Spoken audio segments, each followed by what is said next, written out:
Baramati पोटनिवडणुकीसंदर्भातले update. सुनेत्र Pawar 95,652 मतांनी आघाडीवर आहेत।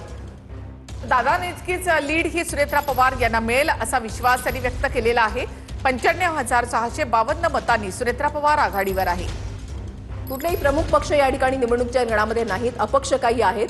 सुनेत्रा पवार यांचा विजय हा एकतर्फी होणार असं सुरुवातीपासूनच एक विश्वास जो आहे तो व्यक्त केला जात होता। सुनेत्रा पवार या ठिकाणी 95,652 मतांनी आघाडीवर असल्याचं पाहायला मिळतंय।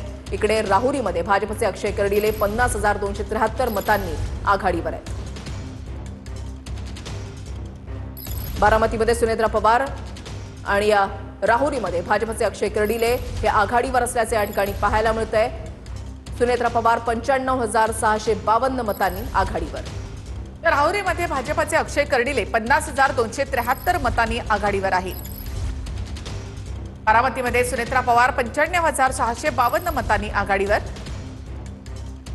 तर दोन्ही ठिकाणी आपण पाहतो मोठं लीड या ठिकाणी अक्षय कर्डिले आणि सुनेत्रा पवार यांनी घेतलेलं आहे। तर माजी क्रिकेटपटू भाजपचे अशोक डिंडा मोयना मतदारसंघातून पिछाडीवर आहे।